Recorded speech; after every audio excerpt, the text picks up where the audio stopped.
Sir एक अच्छा step और एक अच्छा माहौल, जैसे मैंने अभी इब्तदाई में भी डॉक्टर साहब बात की है कि हमें आज ईवानों में, दोनों ईवानों में जो है वो देखने को मिला। खुशाइंद बात है, उसको हम अप्रिशिएट कर रहे हैं, लेकिन सर फिर भी तनकीद करने वाले ये जरूर कह रहे हैं कि हुकूमत ने जो अच्छा काम करना होता है वो देर से क्यों करना होता है इतने डेडलॉक के बाद। एक तो ये कि आज हमने अच्छा काम देखा, आप लोगों को कोई रिग्रेट है उस डिले के ऊपर? दूसरा ये कि ये जो एक अच्छा माहौल था, क्या तवक्को रखें कि अब जारी रहेगा?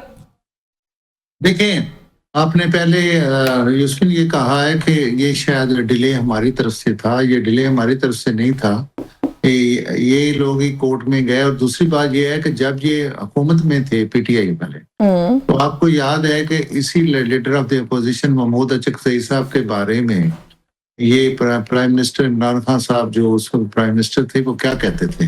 देखिए, वो मैं ये नहीं उनको याद करा रहा कि ये अच्छी बात है हमारा इत्तेफाक हुआ है। देखें, कुछ रवैये पीटीआई ने खुद बदले हैं और उनकी मेहरबानी, हम उनका शुक्रिया भी अदा करेंगे कि उन्हें हमने तो देखें, जैसे पाकिस्तान पीपल्स पार्टी और नून लीग का 90 की दहाई में एक पीक पे आपस में कन्फ्लिक्ट था और हम एक दूसरे के खिलाफ क्या कुछ हमने नहीं कहा, तो हमने अपने उसके बाद हमने उन चीजों को रियलाइज करके मिसाक जमहूरियत की थी।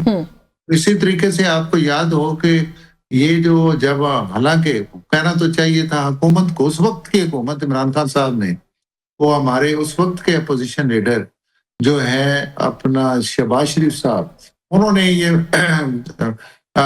एक मिसाक की जो है वो बात की थी कि आप हमारे साथ मिसाक की मईशत करें। हाँ जी, तो उन्होंने इनकार किया था। तो उन्होंने खुद कहा था कि हम किसी चोर डकैत से हाथ नहीं मिलाना चाह रहे।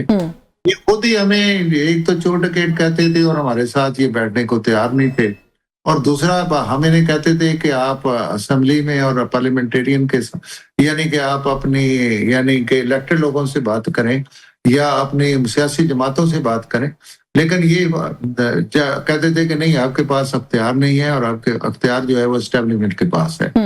आपको ये याद होगा। जी जी। इसलिए आप इसकी डिले की जिम्मेदारी हमारे पे ना डालें। नहीं, मैं तो खैर ऑपोजिशन लीडर की सर बात करी थी। ये लोग अगर अपने पुराने ऑपोजिशन लीडर के मामले को लेकर कोर्ट गए थे तो किसी अदालत ने आपको रोका तो नहीं था कि आप अगले की तकरूरी नहीं कर सकते या नोटिफिकेशन नहीं कर सकते? ऐसी बात नहीं है। जब आपको पता है कि किसी का कोर्ट में केस चला जाए, जब वो उसका फैसला ना हो या वो आप इसको वापस ना लिया जाए, तो आपको पता है कि आप उस पे जो फैसला नहीं चले, मैं पूछ लेती हूँ आतिफ खान साहब से, लेकिन राना आतिफ साहब से, लेकिन बात ये है सर कि ये वो दो अलग मामला थे। अगर नोटिफिकेशन हो जाता था उसका उससे कोई ताल्लुक नहीं था, बट एनीवे सर वो ये कह रहे हैं कि डिले आप लोगों के एंड से था। आप लोग ही पहले कोर्ट चले गए और उसके बाद आप लोगों ने सारा मामला जो है उसको वो लटकाया। ना जाते तो पहले हो जाती तकरूरी।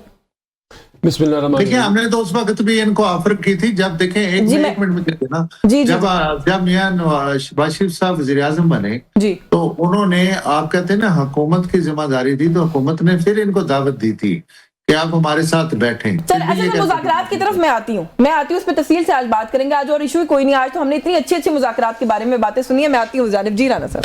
देखिए, बात यह है कि इस मुल्क में एक बड़ा प्रॉब्लम हुआ है कि जो पॉलिटिक्स है वो बहुत रिग्रेस कर गई है। अब जो एक नॉर्मल चीज़ें होती हैं उनको सेलिब्रेट किया जाता है इस मुल्क के अंदर।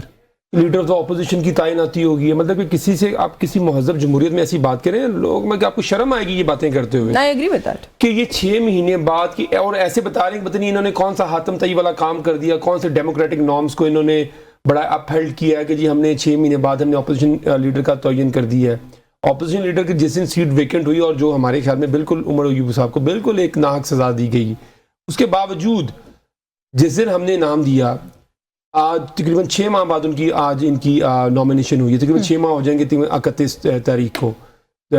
तो अगर तो ये कोई बड़ी सेलिब्रेट करने वाली चीज़ है, अगर हमने न्यू लॉज को ही सेलिब्रेट करना है, तो मेरा ख्याल है कि ऑलरेडी जमहूरियत का जो क्रेडेंशियल है पाकिस्तान में वो तो बहुत नीचे जा चुके हैं, इसमें तो कोई शक ही कोई नहीं है। अच्छा, मैंने वैसे फॉर वन इस चीज़ को अप्रिशिएट किया कि उसके बाद माहौल बहुत अच्छा था ईवान का। लेकिन अगर आपको टॉलरेंस नजर आए दोनों साइड्स के अंदर, एक दूसरे की तनकीद भी आज लोगों ने टॉलरेंस के साथ सुनी, मैं तो उसको अप्रिशिएट कर रही हूं। देखिए, मेरे ख्याल में ये एक सेकेंडरी बात है कि हम अप्रिशिएट करें या ना करें। देखिए, जो डेमोक्रेसी है ये डेमोक्रेटिक नॉर्म्स के ऊपर चलती है। ये नहीं है कि दुनिया में हुकूमत और अपोजिशन एक दूसरे को जितना मर्जी ग्रिल करें। ये और यही डेमोक्रेसी का मतलब है कि अपोजिशन हुकूमत को अकाउंटेबल करती है और हुकूमत अपनी अगर कोई कारकर्दगी हो तो वो लोगों को बताने की कोशिश करती है।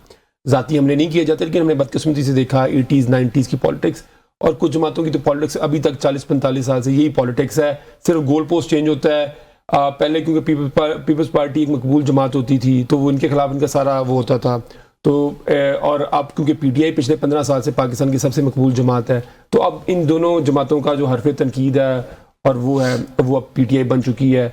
और ये पहले बताते हैं जी, हमने बड़े फ़ख्र से बताते हैं कि हमने कौम के पहले 15 साल हमने ज़ाया किए थे, फिर हमने रियलाइज़ किया कि जी 15 साल हमने ज़ाया कर दिए, तो अब हम ज़रा इकट्ठे हो जाते हैं। अब देखो ये तो पहले भी खैर इश्यूज के ऊपर इकट्ठे होते ही रहे हैं, चार्टर ऑफ डेमोक्रेसी क्या इन पार्टीज ने 98 के अंदर जो बेनजीर भुट्टो जो एग्जाइल में गई थी वो नवाज शरीफ के दौर के अंदर गई थी। कोई भी नहीं कह रहा कि ये ऑब्वियसली दो अलग पार्टीज हैं। मैं बता दूं एग्जाइल में जाना, और वो क्यों गई थी?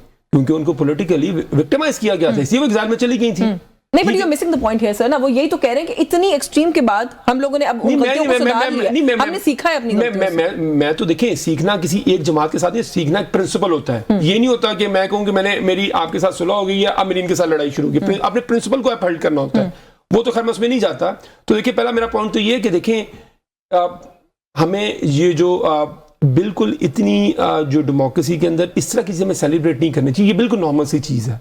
मुझे किसी ने कहा जी देखें चलें आप दे रहे हैं दुरुस्त है, मैं कहा चलें ठीक है, पर इसी चक्कर में ये कौम लगी रहेगी हम कि चलें जी अब हमने एक ये अच्छा काम कर दिया जो कि हमें कभी गलत होना ही नहीं चाहिए था, तो हम उसको सेलिब्रेट कर रहे हैं। अगली बात, लेकिन एक पॉइंट जो गवर्नमेंट अभी दिया भी है, बल्कि डॉक्टर साहब ने भी कहा, उन्होंने कहा जी कोर्ट में आप चले जाएं किसी बात को लेकर, तो फिर आप उसको आगे नहीं लेके जा सकते ना। अगली बात पे जाता हूँ। उसके बाद इलेक्शन हो गया, उसके बाद वो भी 25,000 से उमर अयूब साहब की अहलिया इलेक्शन जीती हुई थी, उसके ऊपर भी आपने अपना बंदा जितवा लिया, उसके बावजूद उसको भी 2 मार चुके हैं। लेकिन ये तो अब एक बेसिकली ये तो एक अजीब सी बात है कि जी कोर्ट के अंदर बात थी तो इसलिए वो चले गए। वो कोर्ट के अंदर बात और थी, लीडर ऑफ द ऑपोजिशन को तयन की बात नहीं थी। कर anyways, coming back to the point, देखिए पॉइंट ये है कि आपने बात की मुज़ाकरात की। देखिए मुज़ाकरात होते हैं, इसी पहले उनका कोई टर्म्स ऑफ रेफरेंस होते हैं। अच्छा, उस पे आती हूँ मैं, आगे बढ़ना है इस पॉइंट से। आज जो एक पॉजिटिविटी नजर आई, हमने उससे आगे बढ़ना है या नहीं? देखिए मैं आ रही हूँ डॉक्टर साहब, जैसे आपने खुद कहा, देखें ये फैसला हुकूमत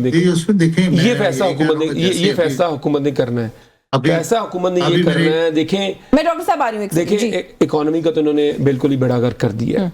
कोई आप इशारे देख लें, पाकिस्तान के अंदर इन्वेस्टमेंट्स के इशारे देख लें, एक्सपोर्ट्स के इशारे देख लें, फैसलाबाद के अंदर 2.5 लाख मजदूर बेरोजगार हो चुके हैं, मिलें ऐसे बंद हो रही हैं जैसे जी 150 मिलियन उन्होंने आज कहा है। आपको चेयरमैन ने उन्होंने कहा चाबियां हुकूमत को देते हैं, ये चला के दिखाएं। आप 1 to 1 बात करें ना, देखिए अभी आप इनसे तो अच्छा ब्रेक भी लेने वाले डॉक्टर साहब से मेरे से रिप्लाई ले लें, उसके बाद आप इस पर जी डॉक्टर साहब। ये देखें, पता क्या है, ये मेरे भाई जो है ना, ये 4-5 फिक्रे जो है ना, ये सुबह से पढ़ते हैं और उन्हीं फिक्रों को बार बार दोहराते रहते हैं हर जगह पे, और कोई और बात नहीं करते हैं जी।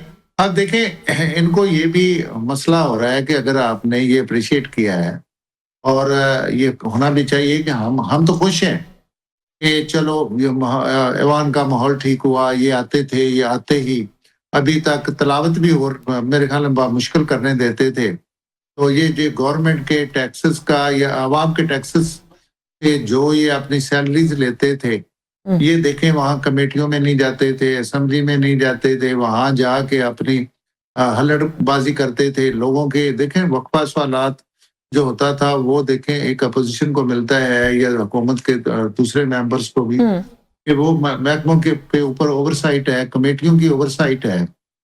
देखें हमें अवाम मुंतखब करके असेंबलियों में क्यों ले जाती है कि हम अपने इलाके के और अपने मुल्क के मसाइल को वहां पे डिस्कस करें, वहां एक ही बात होती है। तो ये देखें ना, ये इनका एक वतीरा है कि यहाँ पे ये आते थे, और हमें खुशी हो रही है कि ये जो है असेंबली के बिजनेस में हिस्सा लें, ये अपने क्वेश्चन करें हुकूमत पे बिल्कुल तनकीद करें कि जी ये जो है यहाँ पे खराबी हो रही है, यहाँ पे करप्शन हो रही है, यहाँ पे गवर्नेंस के इश्यूज हैं, यहाँ पे पब्लिक के इश्यूज हैं, ये हमें खुशी होती है। अपोजिशन की जो ओवरसाइट है वो ये है। अपोजिशन की ये नहीं है कि अपोजिशन जो है वो स्टार्ट हो जाती है जी कि ये जनाब अली गालियां निकालने शुरू कर दे, वहां पे जनाब आपके बेंच में जो मुबारक नाम है उनको फाड़ के जनाब पैरों में रोंदना शुरू कर दे, और मतलब हल्लड़बाजी इस किस्म की करे।